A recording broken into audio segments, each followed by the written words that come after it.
오늘 우리에게 주시는 하나님의 말씀은 요한복음 21장 1절에서 14절까지의 말씀입니다. 제가 가지고 있는 성경으로 신약 184쪽입니다. 요한복음 21장 1절에서 14절까지의 말씀을 봉독하겠습니다.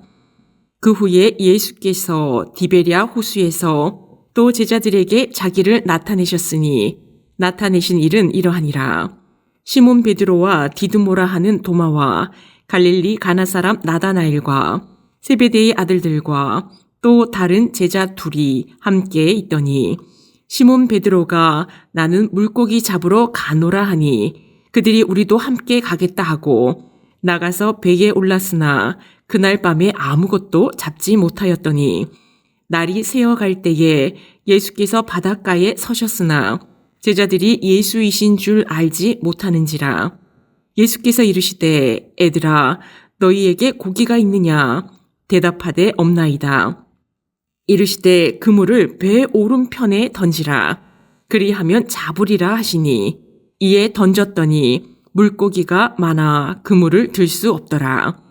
예수께서 사랑하시는 그 제자가 베드로에게 이르되 주님이시라 하니 시몬 베드로가 벗고 있다가 주님이라 하는 말을 듣고 겉옷을 들은 후에 바다로 뛰어내리더라.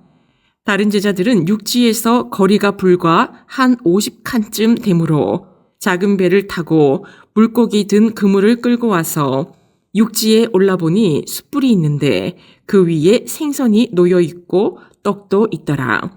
예수께서 이르시되 지금 잡은 생선을 좀 가져오라 하시니 시몬 베드로가 올라가서 그물을 육지에 끌어올리니 가득히 찬 큰 물고기가 153마리라 이같이 많으나 그물이 찢어지지 아니하였더라.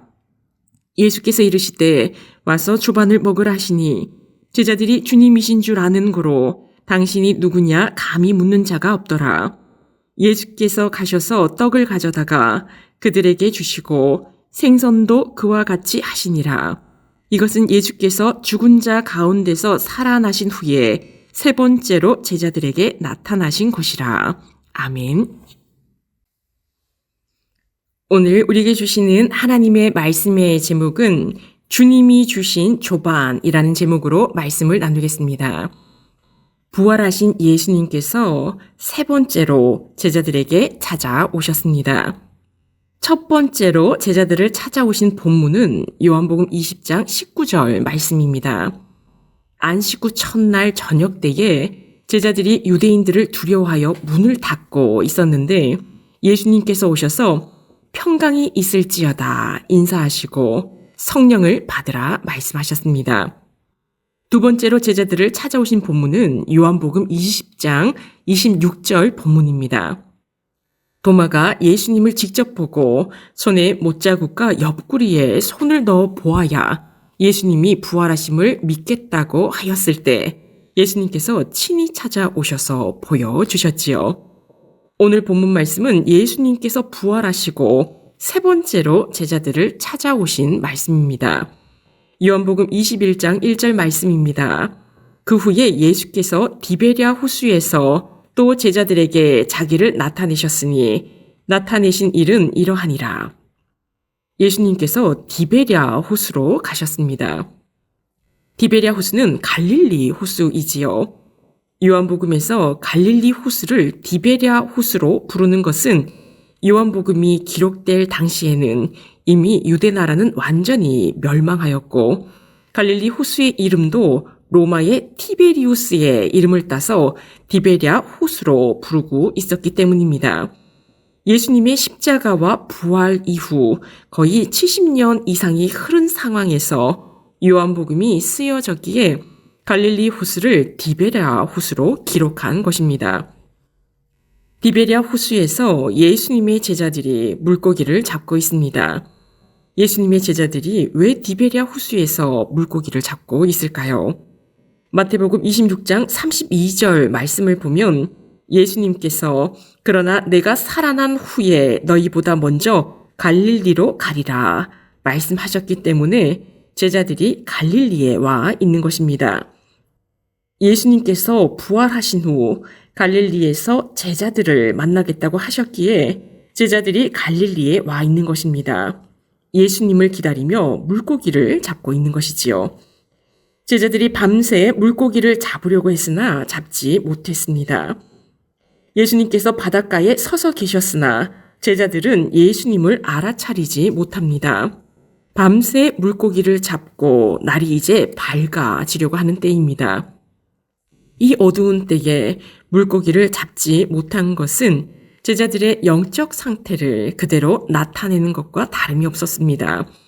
예수님이 함께 계시나 자신들의 일에 몰두하느라 예수님을 알아차리지 못합니다. 어느 마을의 한 아이가 고무신을 선물로 받았습니다. 고무신이 너무 귀한 때라 이 아이는 고무신을 신고 다니지 않고 안고 다녔습니다. 어느 날 개울가에서 자신이 귀하게 여기는 고무신을 개울물로 씻다가 그만 고무신 한 짝을 놓치고 말았지요.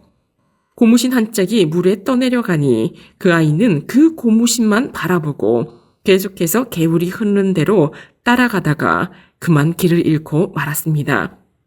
그 아이는 어린지라 자신의 주소를 알지 못했지요. 끝내 고아원으로 보내졌고 힘들게 삶을 살다가 할아버지가 되었을 때야 가족들을 찾게 되었습니다. 이 일은 실화입니다. 우리가 삶을 살아갈 때 무엇에 집중하는가가 중요함을 알려줍니다. 잘못 선택하여 집중하다가는 세월 모두를 허비하게 됩니다. 제자들은 물고기를 잡는 일에 몰두하다가 예수님이 자신들 곁에 계신지도 모르고 있었습니다. 예수님께서 물고기를 잡는 제자들을 부르시지요. 요한복음 21장 5절 말씀입니다. 예수께서 이르시되 애들아 너희에게 고기가 있느냐? 대답하되 없나이다. 예수님께서 제자들을 부르실 때 얘들아 라고 부르십니다. 예수님께서 공생애, 즉 하나님의 일을 시작하실 때의 나이가 30세였습니다. 그렇다면 십자가에서 부활하신 예수님의 나이, 공생애를 마치신 나이는 33세에서 35세로 추정이 됩니다. 제자들은 거의 대부분이 예수님보다 어렸기에 20대였으리라 봅니다. 예수님은 제자들에게 친근하게 얘들아 라고 부르시지요. 얘들아 너희에게 고기가 있느냐 고기를 잡았느냐 물으십니다. 그랬더니 없나이다. 고기를 잡지 못했다고 하지요. 제자들이나 지금 우리들이나 무슨 일을 하든지 주님과 함께 할 때에 열매가 있는 것입니다. 내 능력으로 무언가를 하려고 할 때 힘은 많이 들고 어려운데 열매가 없습니다. 요한복음 15장 5절 말씀입니다. 나는 포도나무요 너희는 가지라. 그가 내 안에 내가 그 안에 거하면 사람이 열매를 많이 맺나니 나를 떠나서는 너희가 아무것도 할 수 없음이라. 주님을 떠나서는 우리는 아무것도 할 수 없습니다. 제자들은 예수님이 옆에 서서 계셨지만 자신의 일에 몰두하느라 예수님을 바라보지 않고 의지하지도 않았습니다. 결과는 없나이다. 물고기를 잡지 못했습니다. 수고의 열매가 없습니다. 그때 예수님께서 그물을 배 오른편에 던지라. 그리하면 잡으리라 말씀하시지요. 제자들은 그물을 던졌습니다. 그랬더니 물고기가 많아 그물을 들 수가 없습니다. 무슨 일을 하든지 예수님과 함께 할 때 좋은 결과가 있습니다. 많은 열매를 맺습니다. 예수님께서 사랑하시는 제자가 예수님을 알아보았습니다. 요한복음 21장 7절 말씀입니다. 예수께서 사랑하시는 그 제자가 베드로에게 이르되 주님이시라 하니 시몬 베드로가 벗고 있다가 주님이라 하는 말을 듣고 겉옷을 두른 후에 바다로 뛰어내리더라. 주님이시라. 예수님이 사랑하시는 제자가 예수님을 알아보고 외쳤을 때 베드로는 즉시 겉옷을 두르고 바다로 뛰어내려 예수님께로 갑니다. 다른 제자들도 육지에서 50칸쯤 되는 거리, 즉 90에서 100m 되는 거리에서 물고기가 든 그물을 끌고 육지로 올라옵니다. 밤새 바다에 그물을 던지느라 지쳐 있었던 제자들입니다. 현재 지금의 어부들도 최첨단 기계로 물고기를 잡는다 할지라도 물고기를 잡고 정리하는 모든 과정들을 보면 너무나 힘들고 어렵다는 것을 알 수 있습니다. 그런데 최첨단 기계가 아닌 온전히 자신의 몸과 힘으로 그물을 던졌다가 거두었다가 하는 일들을 반복하는 것은 더욱 힘들었을 것입니다. 이러한 제자들에게 예수님은 물고기를 많이 잡도록 하셨지요. 153마리나 잡았습니다. 153이라는 숫자는 특별한 의미라기보다 주님을 통해 많은 물고기를 잡았음을 알려주는 것입니다. 제자들은 153이라는 숫자를 기억할 것입니다. 예수님은 제자들을 위해서 생선과 떡을 준비하여 주십니다. 밤새 모든 힘을 쓰고 지친 제자들에게 조반을 준비하여 주심으로 제자들에게 큰 위로를 주시지요. 생선과 떡은 특별한 음식이 아니라 흔히 먹는 식사였습니다. 그러나 가장 지치고 힘들 때 주님께서 친히 차려주신 조반을 먹는 제자들은 식사를 할 때마다 사랑하시되 끝까지 사랑하시는 예수님을 생각할 것입니다. 그리고 삶으로 보여주심으로 가르쳐 주시는 예수님을 닮아 사랑으로 섬기는 삶을 살아갈 것입니다. 말씀을 맺겠습니다. 예수님께서 제자들을 갈릴리로 부르신 것처럼 예수님께서 우리를 갈릴리로 부르십니다. 갈릴리는 사명이 시작되는 자리입니다. 복음 전파의 시작이 되는 자리이지요. 우리에게도 늘 함께 하시며 위로하시고 격려하십니다.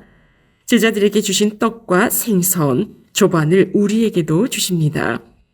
우리에게 내미시는 따뜻한 손길, 따뜻한 눈빛, 생선과 떡을 내미시는 예수님의 조반이 보이십니까? 주님이 주시는 영적인 조반을 먹고 주님의 위로와 격려를 받으며 복음 전파의 사명을 잘 감당해내고 예수님과 함께 많은 열매를 맺어가는 우리 모두가 되시기를 축원합니다. 기도하시겠습니다. 사랑의 하나님, 오늘 말씀을 통하여 예수님이 함께 하셔야만 모든 삶에서 그리고 전도하는 자리에서 많은 열매를 맺는다는 것을 다시 한번 알게 하셨습니다. 우리의 능력으로 우리의 일에 바빠서 예수님이 함께 계심을 잊고 사는 것은 아닌지 늘 돌아보게 하시고 예수님을 매 순간 바라보며 함께함으로 주님이 기뻐하시는 열매를 많이 맺을 수 있도록 하옵소서. 주님께서 지쳐있는 제자들에게 사랑의 조반을 먹이시며 위로와 격려를 하신 것처럼 우리에게도 영적인 조반을 주시며 우리를 사랑하시고 격려하고 계심을 늘 기억하게 하옵소서. 이 모든 말씀 예수님의 이름으로 기도합니다. 아멘.